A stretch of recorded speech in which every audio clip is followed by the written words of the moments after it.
In this video, we're going to cover how you should structure your maintenance plans for your detailing business. So that's if a customer wants to get on a maintenance program for bi-weekly, weekly, or just monthly for the vehicles. We're going to talk about pricing, scheduling, location, different variations, and different factors that go into what you should think about with your maintenance programs. And remember, if you want more tips, guides, resources, always check the description box down below. So the question that came in is, hey, I'm gonna offer maintenance programs bi-weekly, 3 times a month, once a month. How would you go about pricing and scheduling that? Now, there's a few things that you wanna keep in mind when it comes to maintenance programs. Personally, I don't do many of them, but if that's the route you wanna go, if that's the type of system you wanna run, then there are a few things that you're gonna wanna keep in mind. So, number one, with pricing, I'm not going to give you specific pricing because your market, your skill set, your goals, all that, I'm not going to be able to tell you a specific price. What I charge here in Texas is completely different from California, which is completely different from New York. So I'm just not going to be able to give you exact numbers. But one thing that I want to point out with pricing is that a lot of times when you think about maintenance programs is if they're going to do it once, twice, 3 or 4 times per week, usually it's the more services you're adding, the less each service is going to cost because you're signing up for more, right? That's typically what you see across the spectrum. The more sausages you get, the cheaper the per sausage cost is. So that's pretty. So let's say for just a regular service, someone's calling you out once. I'm just making up these numbers. Don't hold these to the heart. Don't comment like, oh my God, that's teaching. I'm just making up these numbers for this example. Let's say your average like maintenance for whatever vehicle, just make it up in your head, is gonna be for just one time, right? It's gonna be, I don't know, 20 bucks. It's 20 bucks, correct? And that's you going out once. So now if they're gonna do it twice, the car's not gonna get as dirty, it's not gonna be as used, you're gonna see it more frequently, so you'll drop it down to like, I don't know, 18 bucks. Again, making up all these numbers. And then if they're gonna come out 3 times, you'll drop it all the way to 15 per maintenance service, right? And then if it's 4, you'll drop it all the way down to 10 because you'll be in and out.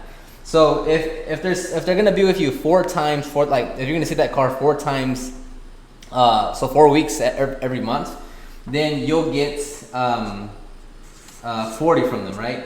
And then if you're looking at them, I just skipped ahead. Don't need for you to see all that jazz. Okay, so if you're gonna service the vehicle 4 times at $10 per service, it comes out to be 40. Now you're saying, well, that's if I'm seeing it so much, why is it so cheap? Well, again, you're seeing it more frequently. It's not gonna get as dirty.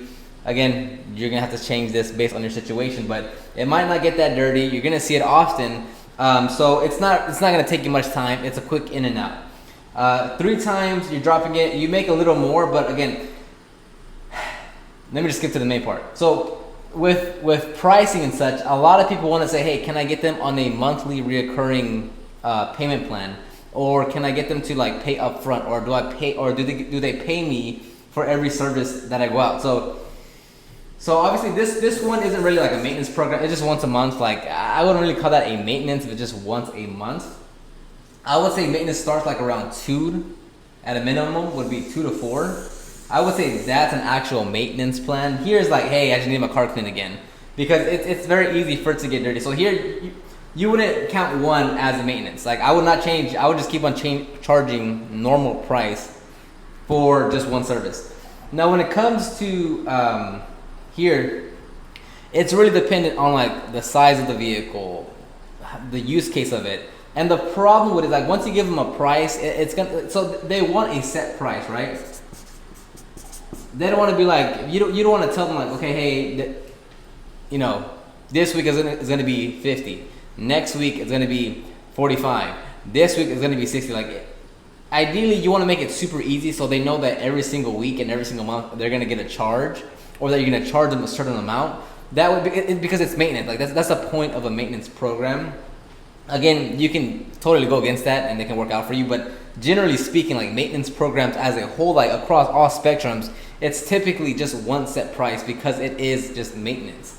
So you want to give them a set price, and the tricky part here is you need to be really clear with the customer in terms of the structure of the maintenance program, because let's say that they're scheduled, that they say, hey, we want you to come out 4 times out of a month, right? And you're charging $10 here, right? 10, right? So let's say they come and fulfill, and throughout the month you come here and they pay you $10, right? No problem. Then you service them again, and then you service them again, right? And you're like, okay, this is great, this is easy work. And then on the 4th time, they're like, hey, never mind, we don't need it this month. So the problem that you get to is that for this month, let's call it, I don't know, what month are we in? We're in September. So for the month of September, right, you were supposed to go out 4 times. So you were supposed to collect 40 buckaroos, right? But since they canceled the last one, you only actually collected 30. Now, as we see here though, that realistically, if it was a 3 service month, then it should actually be $15 per month, and you should have collected $45. So that's the tricky part, where it's like, how do you want to collect the money? Because if they pay you in full, they're gonna give you $40. So you're gonna go out 4 times, right? Like, no matter if it's raining or whatever, like they already paid for 4, they're gonna get 4. If you want to structure it towards like they can roll them over and you can like manage all that, sure, that's kind of confusing though. Maybe you can like refund them what they don't use. That's on you. It gets a little bit more tricky. This is why I don't do that many like maintenance programs. And if you have like, I mean, you know, like 5, 10, that's easy. But once you like really get into those high numbers and you're doing things like this, that's when it gets a little bit more complicated. Not, you know, end of the world, but it is a bit more complicated. So if they pay in full, they're going to give you 40. But if they're paying as you go, then this is where you get into the problem where they might not, they're going to pay you every time you call them out. And if you predetermine or pre-agree that, okay, we want to come out 4 times, but they only come out 3 times, then you're the one that's getting the short end of the stick on that one. Because if they're only going to call you 3 times, it should have been 45, not 40 for that month. Does that make sense? Now, with that being said, there are other factors that are going to come into it. So let's say what happens if, you know, weather is a problem and they don't want you to come out that week. It's going to happen. They're going to travel. You're going to get sick. You're going to be booked out for 1 week. You're going to, whatever the case may be, you're not going to be able to, if they sign up for 4, you're not going to be able to hit them every single time, every single month. It's just not going to happen. So, you know, whether through weather, whether through you being hurt, whether through you on vacation, like, how are you going to, and I'm not, you know, I'm not giving you the exact answer, but these are just things you need to think about if you're trying to structure something. It's like, how do you roll over if they signed up for 4 and they only did 3 on your fault, as far as like you're sick, you're booked out? Do you roll that over to next month? Did they get credited? Did they get refunded that $10? Because you didn't service them. But then that's the thing though, like that's what you have to think about. Like, okay, if it is on me and I'm getting paid in full, like I'm making much less because they prepaid for 4. I didn't do 1. They did 3. Well, I serviced 3. So that's just, again, I'm not giving you like, this is the exact formula you're supposed to follow. But it's just one of the things where you have to think about this before you just start shooting out numbers. Next is like your routes you're gonna take, your location. So is this vehicle gonna be at the same location every single time, whether it be their work or their home location? Because this is just an imaginary map. You know, if for the first 2 times, you know, if you're mobile and you're starting your shop, your warehouse or your home garage is right here, and the customer's location is right here, and you're charging whatever, it doesn't matter. And okay, and it's like 10 miles, right? Okay, no big deal. But then let's say on the next one, they're at their work location, and their work location is over here, and now it's actually a 25-mile drive to them. Is it the same, or is that going to add a lot more time in terms of where you live? Because 25 miles might not take too long for one city or state, but another city or state might take like an hour, hour and a half, 2 hours, depending on traffic and the time you're going. So you have to make sure that you're getting all, you know, you're just kind of weeding out all these details, and it's saying, okay, look, if you're not going to be at your home location, then we'll skip it over and wait till you are, because that's just farther distance. Or one thing you can do is keep like do like a if possible, again, like if you can structure your schedule like this, if you have, let's say, like, 10 maintenance clients out there, like, can you hit them all in one day? So if they're kind of scattered throughout the city, I'm not gonna do 10, but you get the point. If you're scattered throughout the city, you want to make sure that you're not being redundant with your routes. Whereas, like, if you start here at home base, right, and then you go here, and then you you go here, but instead of like being smart and like planning an efficient route, so you drive less, you're actually going all over the place. And then back to this. So one thing is confirming like where those locations are going to be for the maintenance, and then two, it'll be ideal if you can fit a handful or as many of those maintenance clients in one day. That way you just get your system going. Like, instead of going from like a paint correction and an engine cleaning, and then you go do 3 maintenance, like, you just get into that mindset, into that structure, into that system of like, okay, we're just banging out these maintenance clients. It's a wash, it's a quick interior, and on to the next one. And you just knock them out left and right. And you really want to develop a system for this. Like, maintenance is supposed to be a maintenance. Like, it's supposed to go it's not easy, but there's supposed to be a structure to it, right? Like, there's going to be different levels of maintenance, right? Like, some customers might, their maintenance might be like a full wash and wax every single time, just because that's what they want.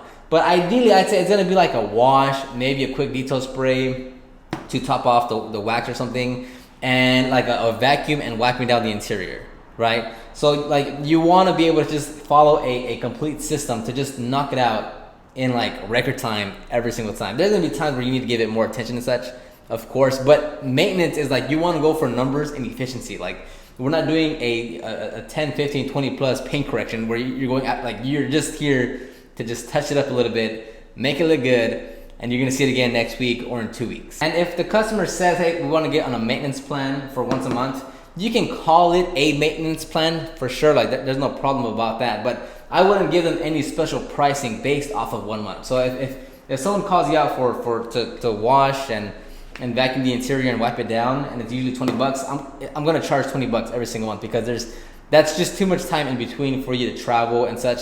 After a few cases, you see that, okay, this, it's actually not dirty at all. It's a single person, no pets, no kids, no guests. It's always just this part that needs to be cleaned. Okay, then you can change the price and you can like lower it if you want, if that's the case. Like, if nothing else is dirty and like it's just a quick little touch up that takes absolutely no time, like, you'll change the price based on the condition.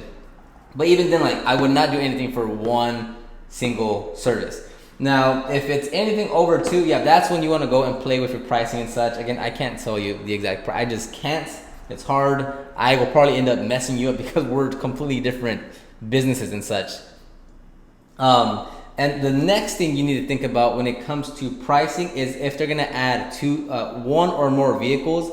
So in my business, like, if a customer is gonna, the only time we really give like a discount or something is when they do give us like 2-3 vehicles at a time, and every vehicle has to be, at least the ticket price has to be over $200 in order for them to get any type of like bundle discount. And I don't mind, like, if a customer is gonna give us 3 vehicles and each vehicle is like on average like $300, I'm not gonna be like, I'm gonna give them something just as an appreciation, like, yeah, thanks for giving us 3 vehicles.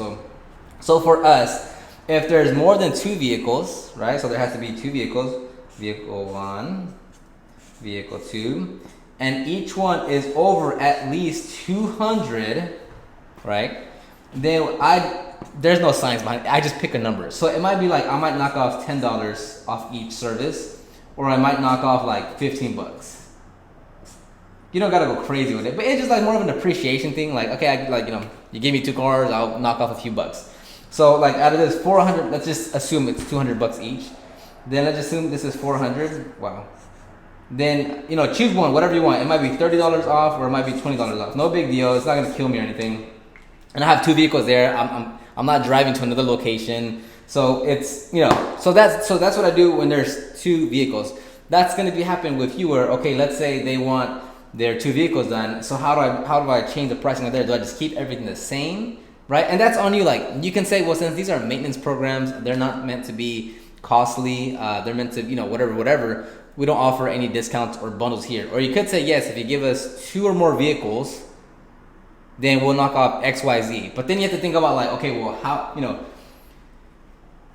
is the price going to change per how many times we go? And then it's going to change also on how many vehicles they're giving us. And again, you can dismiss all of this. If you want to charge your premium rate every single time, do that. Like, it's also your business. Like, that's what I'm saying. Like, I'm trying to give you an overall game plan, blueprint, guidelines that you can follow based off my experience. But if you want to just like, if you're just maintaining high-end vehicles with high-end clientele, they probably won't care. Like, they're happy to pay premium prices for premium services from you. If you're going for more like dealerships or like, not lower end, but just, more conscious-minded clientele when it comes to budgeting with their money and their vehicle, but they want to take care of them, then you might want to charge. Might want to follow this type of system. So don't think any of this is fact or concrete information I'm giving you.